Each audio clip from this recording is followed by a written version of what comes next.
Welcome to the Unlock Wellness Podcast. I'm Dr. Casey, and I am here with Sarah DeGroff and Angy Nixon. And I love both of these two because they're both in the natural childbirth, natural parenting world, and I love everything about that whole topic. So Sarah is a childbirth educator, a lactation counselor, a natural health educator, essential oil instructor, and a mom of 5. So she has a full house that she gets to practice what she preaches every day. So I love it. And Angy, she is an advanced practice registered nurse, a certified nurse midwife. She has a master's of science in nursing and is also a fellow of the American College of Nurse Midwives. So that's super exciting. And so guys, thank you so much for coming on. Thank you for having us. Yeah. Thank you. So I just wanted to get started with you guys just talking about how you got into, the whole natural childbirth, helping women with natural alternatives like essential oils, and just going that whole alternate route because it's not as common, or it's becoming more common. But so just how you guys got started with that. So Angy, if you want to kind of go first and kind of tell your story a little bit. All right. I started my midwifery practice in a busy multi-specialty practice that focused primarily on hospital birth, and we also had a freestanding birth center, which was where I felt the most at home and really enjoyed working with the families that chose to birth at a birth center. And that was in 1999. In 2003, I decided to start a home birth practice, and that was a commitment even further to the goals of families that were interested in a less interventive type of experience, who were always open to a lot of alternative approaches and natural remedies and self-care. And as I got more and more experience with working with families that chose those approaches, it gave me an opportunity to learn a lot. And I got interested in essential oils through clients and other families that were using them therapeutically. And like many other of the alternative approaches, I wanted to learn more. So I have started dabbling and exploring the different uses, and that's kind of how I got started into this area. Yeah, that's awesome. What about you, Sarah? I had my first baby in 2002, and that was before Google. And that was back when there was like dial-up internet, and there was really no such thing as like really internet researching things. We just didn't have such easy access to information back then. And I thought I was doing the prudent thing by going to the OBGYN practice that most of my friends recommended, which is, I think, what a lot of people do. They just find out who their friends go to and who they recommend. And I asked every pregnant lady that I ran into just socially, what book should I read for pregnancy? And every single one of them told me the one book that I tell people, if you just please don't read this one book, it's just full of bad advice. And that's the only book they recommended. And I didn't know there were any options. And there were 2 midwives at this OB practice. And I was really, really wanting a midwife to be at my birth for several reasons. I heard that they were, more supportive of somebody who wanted to be proactive and, be up and mobile and, and avoid medications unless they were medically necessary, but also because I really just wanted a woman present. And it turns out that was just not who was on call that night. And they had 3 OBs in the practice and 2 midwives, and you just got who was on call. So I did not get a midwife after all. And so while, my birth wasn't that bad, I mean, I put that in quotation marks, it quote, could have been worse. It was not what I hoped. And I had some complications from it that could have been prevented. And I did manage to have a medication-free birth, which was one of my goals, because during that pregnancy was really the first time in my life that I started thinking about doing anything naturally at all. I grew up in a very medically oriented family. My uncle is a family practice doctor. My mom is an ultrasonographer, and we grew up in a very allopathic model where we thought nothing of it to take a medication for just anything and everything. Just didn't even matter. Pop a pill, take a syrup, didn't matter. Nobody thought anything of liver damage or cumulative effects or nothing. Like, just did not even occur to me. Take an antibiotic for a virus, sure. Like, we had no, I honestly, like, did not think a thing of it. But then with my first pregnancy, I thought, you know what, I don't want to expose my baby to stuff unless I have to. Mm-hmm. So if there was a need for it, that would be one matter. Then I thought during the pregnancy, like, look, I've been avoiding even Tylenol this pregnancy. Why would I introduce heavy narcotics now? During the birth, it's okay when you wouldn't even take a Tylenol, the day before. Mm-hmm. So unless there was a medical need for it. So that was kind of my goal with the beginning of it, was just, what can I do to kind of protect my baby as much as possible? But from the difficulties that I had after that birth that I later learned were preventable, when I learned that was preventable and that I did not have to be miserable like that with my recovery, the recovery was the worst part. And it was actually very traumatic. Like, I experienced some real PTSD that I had to work through. And at first I thought that this is just the way birth is. And this is the price you have to pay if you're going to get this precious bundle to love. I did not know that you could have a birth and recover and really feel pretty great after that and not really be very sore at all.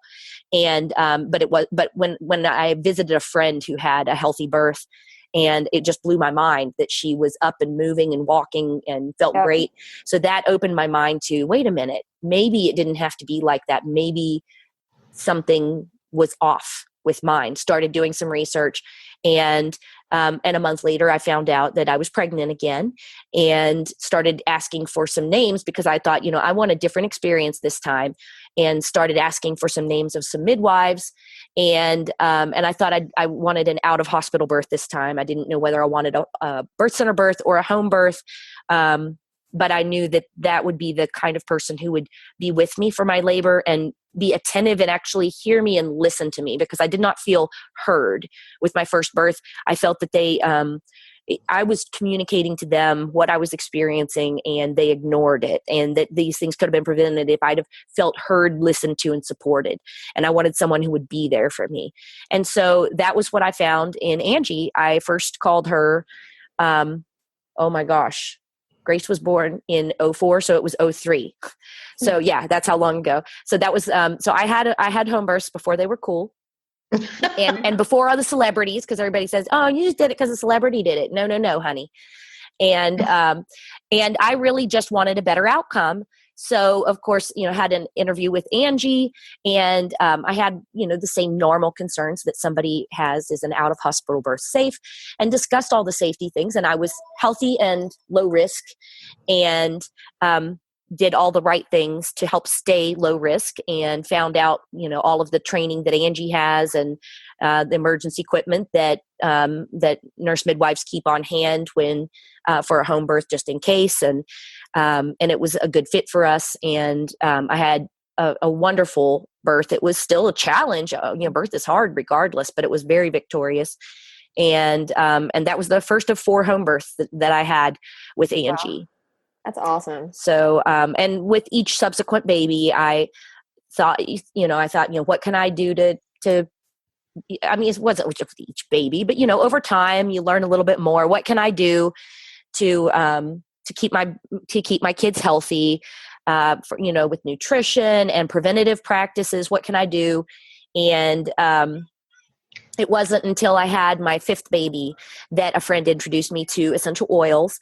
And so I've had it with my babies and toddlers and children, and I wish I had had it during pregnancies. I've been able to help a lot of my clients with oils during their pregnancies and labor and birth and all the pregnancy discomforts, because there are so many things that are off limits for pregnant moms that you can't take during pregnancy, or it's questionable.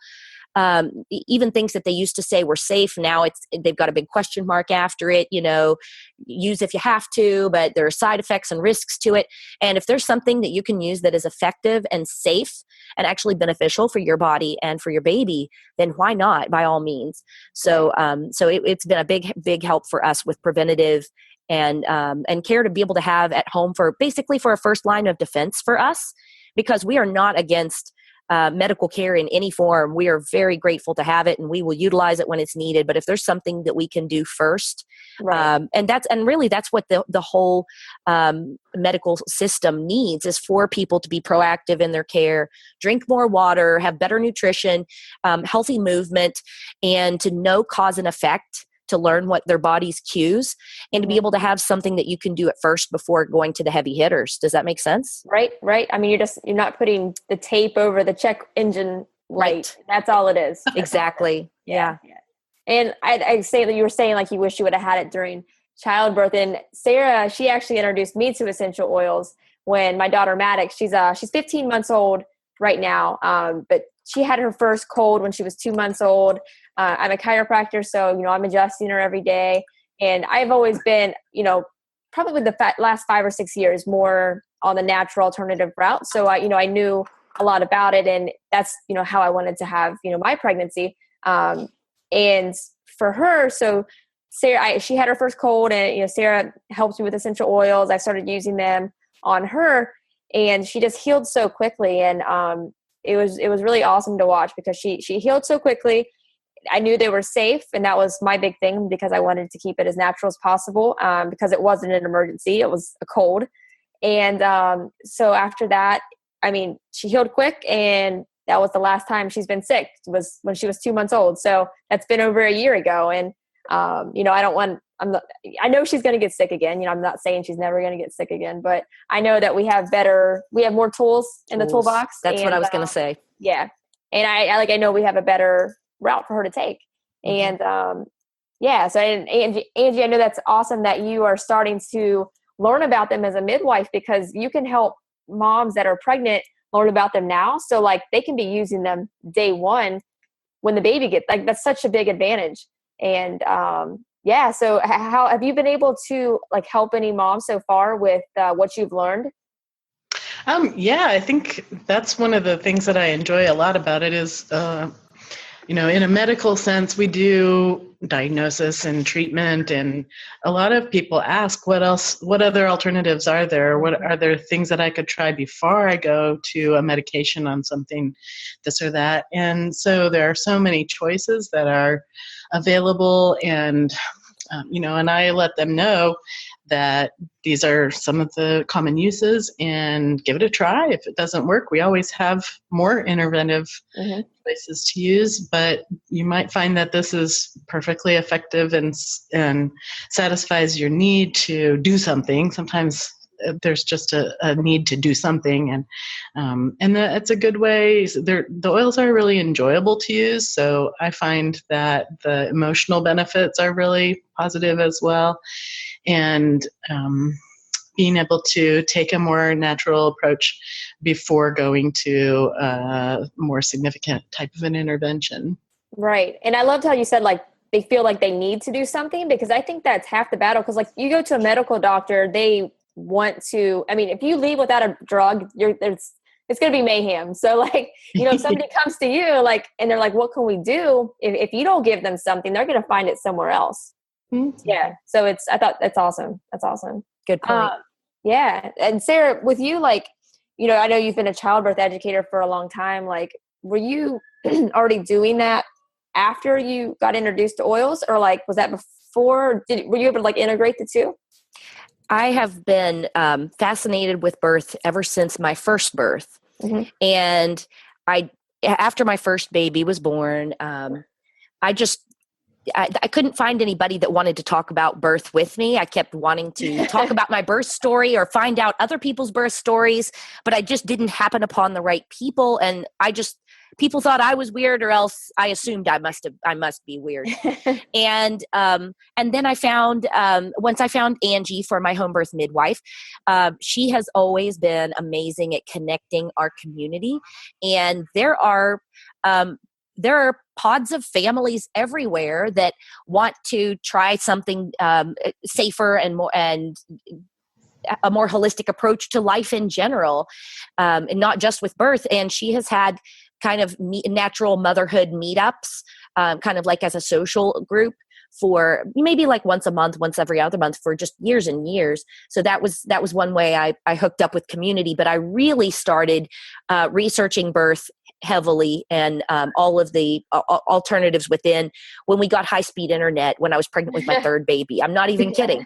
That was when we got high-speed internet, that opened worlds to me. And then I started reading all the NIH and the PubMed and ordering books on, I don't know if it was Amazon back then, it probably was. I don't remember. And reading all this stuff. And at some point, Angie said to me, I think it was when my fourth was a baby, Angie said something to me like, well, you've got all this, knowledge on birth. You may as well be using it and give that to somebody. And because it just doesn't make any sense to sit there with all of that knowledge in your head of all of this research. Hoarding that knowledge does no good unless you can help change someone else's life with it. So Right. that was when I started pursuing. I knew the material and the information about birth. What I didn't know is how to package it together to present it in a way that would be helpful for families that are expecting. Got it. No, that's awesome. We're I was going to ask something here, Angie. With the fellowship, you just said that you got started with the fellow of the American College of Nurse Midwives. Is that just like? Can you kind of explain that a little bit, like what you guys, what's involved with that? Yeah, it's kind of an honorary designation that a person applies for, and the majority of the criteria have to do with leadership. And so I've had a lot of opportunity to participate in leadership activities in my professional association at the local, state, and national levels. So that's primarily the criteria that they look at, but also things like publications and scholarly works and clinical practice. So those are some of the criteria to be. That's awesome. So it's not competitive with it's not like they only give a certain number of people the designation. It's that if you meet the criteria, you are granted the fellowship. Yeah, no, that's really awesome. That's really awesome. And in your office, where are you located with the office that you're at? Are you in Taze Valley? I'm in Taze Valley. Yep. Okay. About in Scott Depot. I have a home office. This is my home office where we are right now, or where I am right now. And I do a lot of mobile care, so that involves home visitation, which is a really enjoyable part of my work. Yeah. It's really enjoyable for the clients too. Yeah. Is it all? Did you say it was all home birth, or is it a combination of both? For a couple of years, I have offered hospital birth as well as home birth over the years since 2003. Mm-hmm. But right now, I don't have hospital privileges at any facility, so it's, for me, just only home birth right now.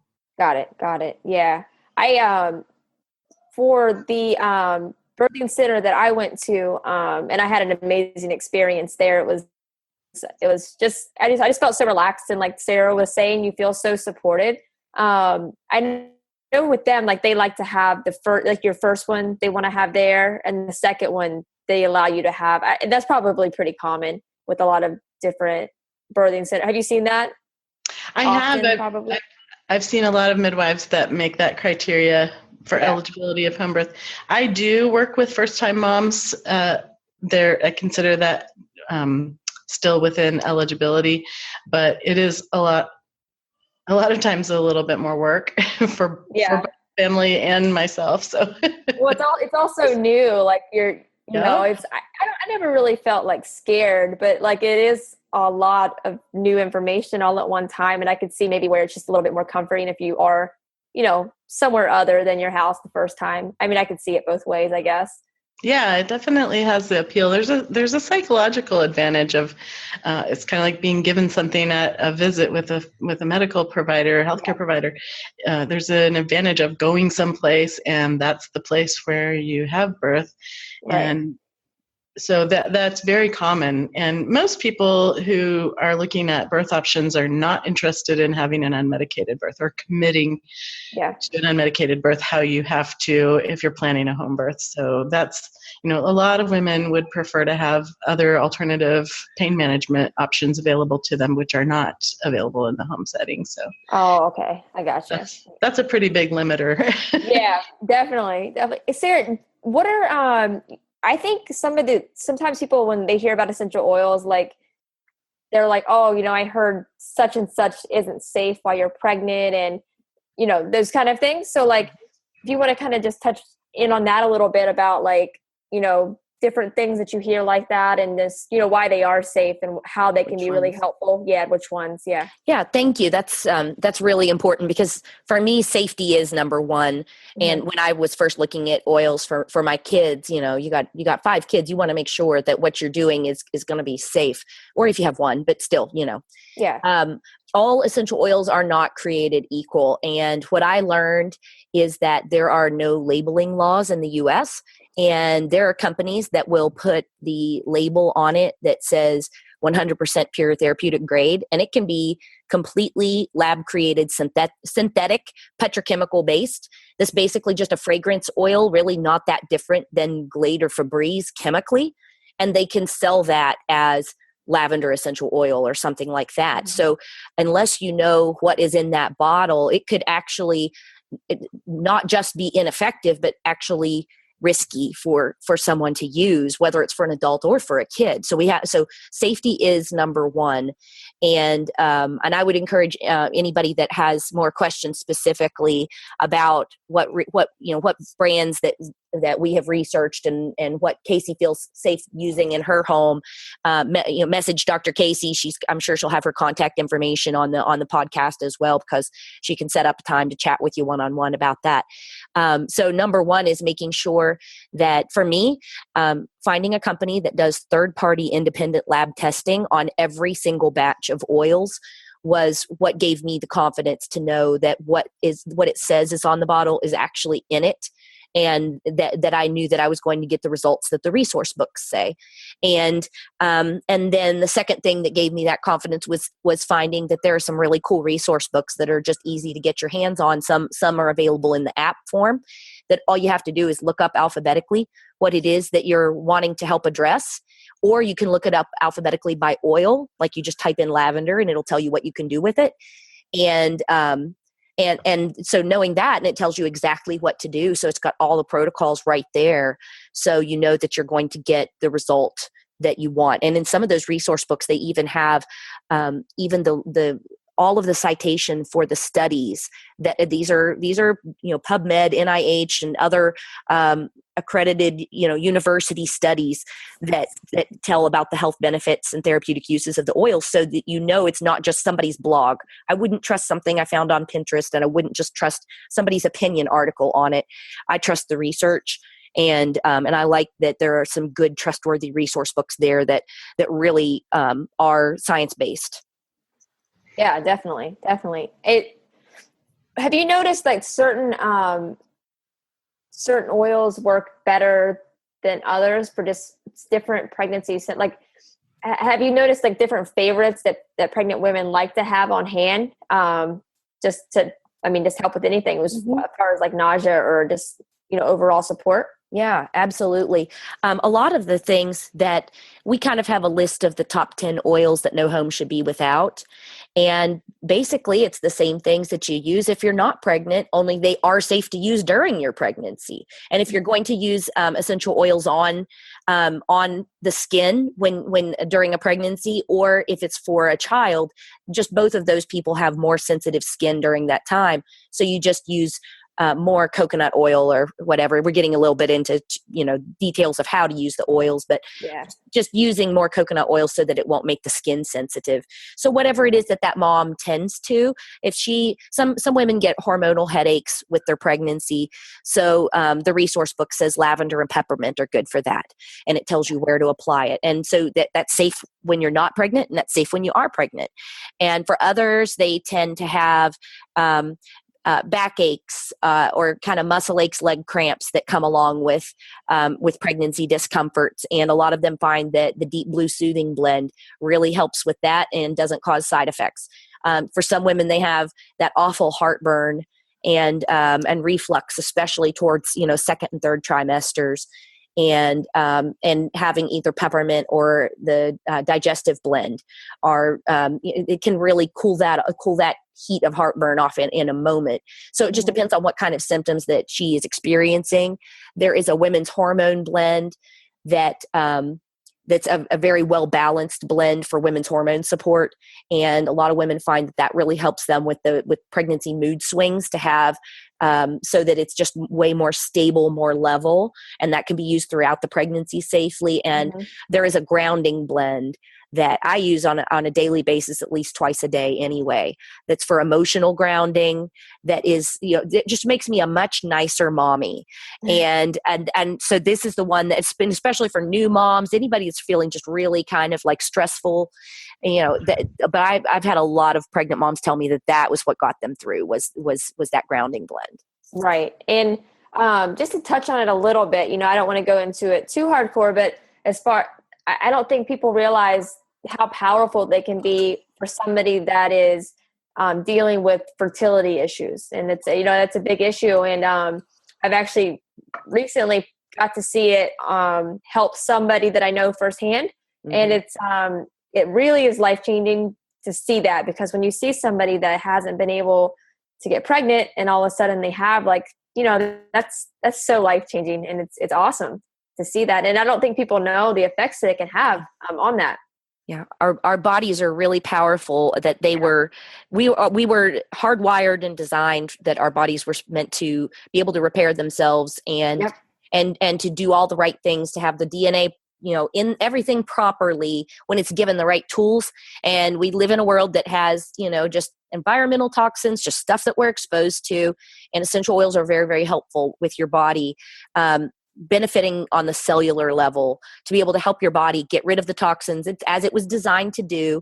And there are a lot of different root causes, just the stuff that in our daily lives today, even the ergonomics of, having to sit in chairs for office jobs and so forth, that put a lot of wear and tear on our bodies the way it wasn't meant to be. So when people are doing things proactively, seeing their chiropractor regularly, I've read the studies on how women and men that are having fertility problems have success with chiropractic care as well. Absolutely. So when you combine these modalities together, reducing load, and I mean, in common sense things, reducing the amount of processed food, trying to eat more fruits and vegetables, increasing your water intake, getting healthy movement, whatever that means to you. And yes, utilizing your essential oils, that instead of side effects, you're getting side benefits. Exactly. No, I like that. I love side benefits. That's awesome. Angy, whenever you're doing, whenever you're with, a mom that's in the labor process, have you had any success stories where they are, utilizing their oils or any type of other, natural alternatives while they're doing that, just to help the process along, or even chiropractic? I don't know the kind of resources you guys are using over there. Yeah, we have some really good chiropractors for referrals in our community, who are very interested in women's health and birth. So that's really big advantage, and several practitioners who offer the Webster technique for turning malpositioned babies. And so, that is available in our community. And as far as oils that I use during labor, I have a small kit, the small sample sizes that I take birth kit, just in case. I like to have a lot of choices available to me too, as far as whatever the issue might be, whether it's a discomfort or maybe a complication that I can remedy. So lavender is a big one that is very helpful for relaxation. I found that peppermint can help with an urge to urinate, like having to pee and not being able to. So sometimes that'll help to release a bladder spasm. And there are 10 or so. I carry clary sage, which can sometimes be helpful in a slow labor. And oh goodness, what other ones? Those are the kind of first go-tos, but I like having a lot of choices too. Yeah. Because everybody is so different. And that's one thing Sarah has taught me is when you're looking through, your resource book, there's a bunch listed, but obviously you don't want to just mix them all together and go crazy. But even if that first one doesn't work, everybody's different. So maybe the second one or the third one, everybody's body responds so differently. So having all of those choices no matter what the mom's going through, it's definitely an advantage for both of you guys. Yeah. Yeah. And I really do appreciate that they're so safe to use, because that just is more tools in my toolkit too, of being able to, would you like to try this? And if it doesn't resonate or appeal or have an effect that's beneficial, it's not going to cause any distress of any kind, but it might not be the right choice for that time. And so we'll move on to something else or a different strategy. Yeah, definitely. Sarah, what would be the top recommendations you would give to somebody that was pregnant right now? Like steps that if you knew everything you know now and you were pregnant, like what would be probably like the top 3 things you would tell them to do? Like, okay, so I'm going to put you on the spot. Yeah, I just can't be limited to 3. Oh, okay. Well, listen, if you go past 3, I'm not going to stop you.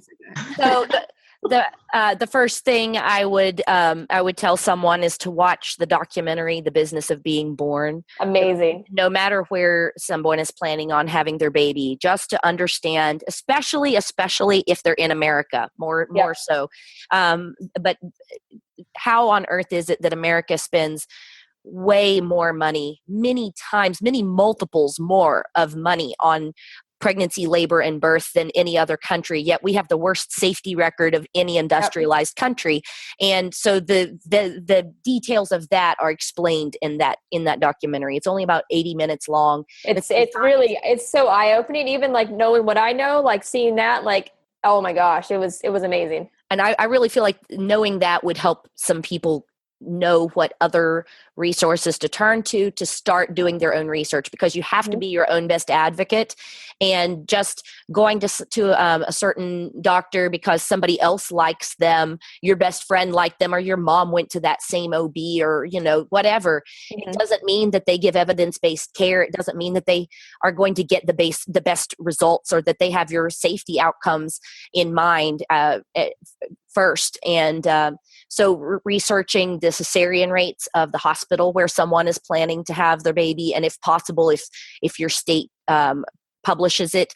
Some health departments in some states publish each hospital's cesarean rates. And now, don't get me wrong, this is a whole separate topic for another podcast. There are times that cesareans are helpful and even life-saving. But what's going on in America, much like how we blew it with antibiotics, we had a great tool and overused it, misused it, abused it. And that's how we have antibiotic-resistant superbugs. It's a wonderful tool. We're not saying there's anything wrong with an antibiotic. Same with a cesarean. There are times we absolutely need them, but we are having problems in America with overuse of that tool. And it's a cascade of interventions that gets there. Things that were preventable to begin with that snowballed into something else that ends up with this. I don't think most people are aware of that. When I had my first baby, I was clueless, and I really narrowly dodged that bullet. And it wasn't by anything I did to prepare. It was just by sheer chance. And I'm just so grateful for that.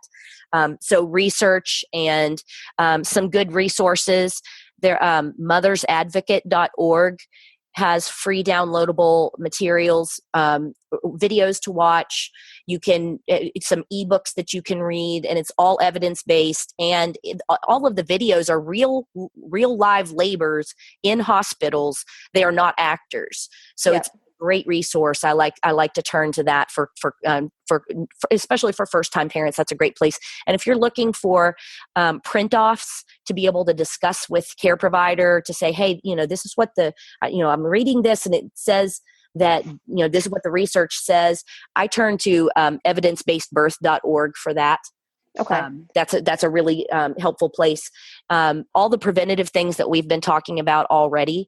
I've read and heard some midwives say, and this wasn't Angie that even said this, but I'm sure she was thinking it, whether she admits to it or not.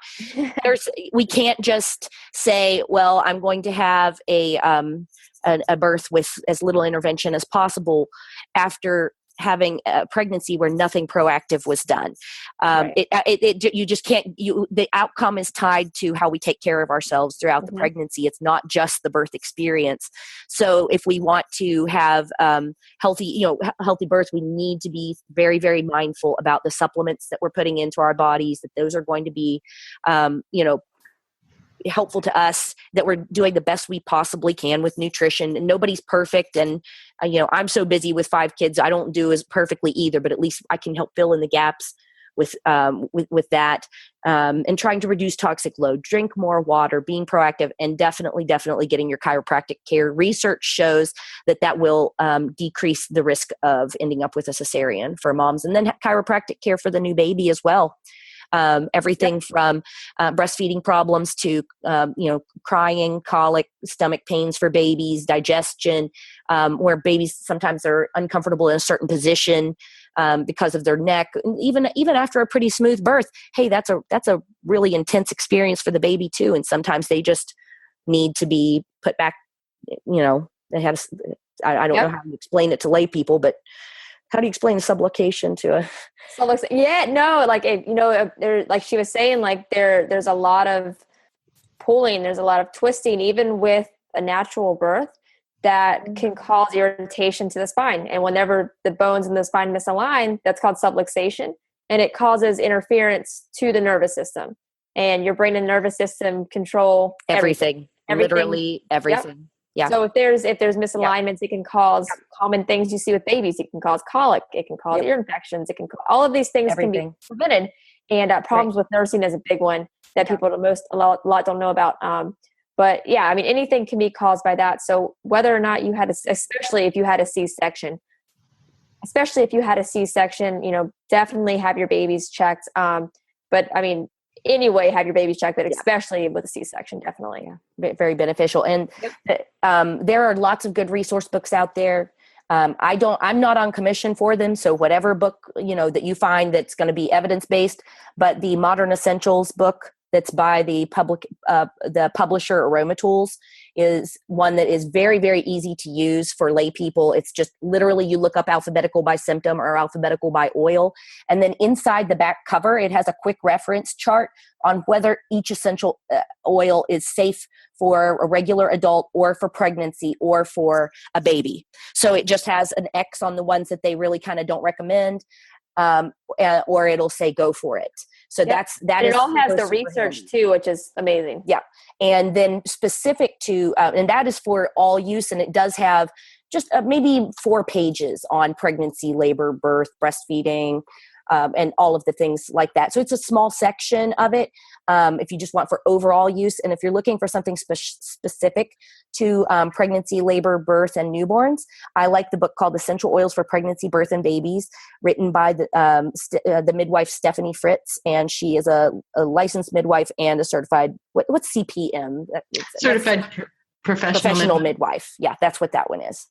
Yeah. And that book is amazing too. I read that one. That was one of my first ones that I read too. Both of those are. Yeah. Those are both great. I like that it's separated by topic so that you don't have to sit and read the whole thing. So it has a chapter for first trimester and the common discomforts, a chapter for the second trimester, common discomforts, and all the way through labor, birth, even some complications, and things that miscarriage, things like that.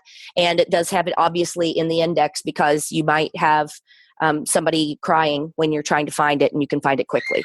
Yeah, no, it's definitely a great resource. And Angie, what did I know she covered a lot, but did you have anything you wanted to add on to any advice? I know you're kind of in the battlefield all the time, so I'm sure you have some really great advice to give to new moms or like anybody that would be pregnant.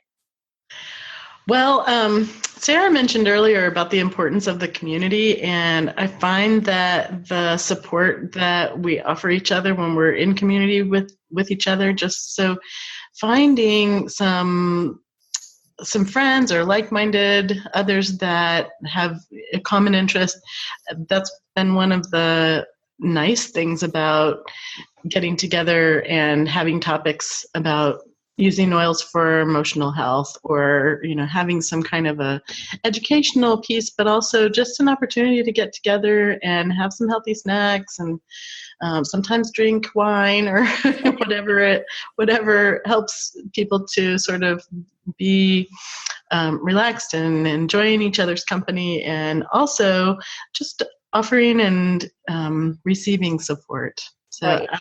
That's a huge thing. I've just been learning. I've been hearing so much about how much we shortchange women in the postpartum period. Mm-hmm. And typically, a woman doesn't really see the provider much after if they give birth in a hospital. Right. Most of nursing care, and then they're expected to go home and cope with everything for 6 weeks before there's another visit that's in the routine schedule. So I find that that's pretty inadequate for addressing a lot of the real challenges that happen when you're on your own with a newborn, especially first-time moms. Because there's that emotional roller coaster that doesn't really start until the 3rd to 5th days. And, after the lack of sleep kind of sets in. Right. And nobody is really educating women that it's really good for you to stay kind of secluded with you and your baby during your baby moon for, I recommend 2 weeks. And I'm grateful when families can arrange to have 10 days of pretty uninterrupted, kind of stay naked in bed, skin to skin with your baby as much as possible. And right. That's a little unorthodox in today's society to recommend bed rest. But on the other hand, it's just an indicator of, really giving women permission to not have to bounce back immediately. And if they can really do some good intensive postpartum recovery, they will more often be able to bounce back a lot faster and be really ready to go at 6 weeks postpartum. And, if they're very fortunate, maybe take 12 weeks off for postpartum. So I really encourage women to spend that time together. Learning this new family member and developing a new role. Being a mother is a new role. Being a parent is a new role. So fathers also have a lot of learning curve that they're on. So I think that's probably one of the most important things right now. We have so little resources available for mothers and families during that time. So I love that. And I love that you said community, because especially whenever you're doing something different than what the norm is, having that community kind of it reinforces it, and it makes all of the difference, because it's like, it might be weird that I don't use medications, but I have a whole tribe of people that do the exact same thing, and we can kind of feed off of each other. And, it makes a very, very, very huge difference. Well, it helps you feel normal, and especially not everybody has like-minded family members. And if you're the one person in your family who is doing things differently and everyone else is saying it's dangerous to do whatever that thing is, whether it's dangerous to have a midwife in a hospital, or it's dangerous to have a birth center birth, or it's dangerous to have a home birth, or it's dangerous to have a water birth, or it's dangerous to use essential oils, or the people who, you know what I mean? Like, some people's families are really, really scared if they don't take their kid to get an antibiotic literally every time that child has a fever.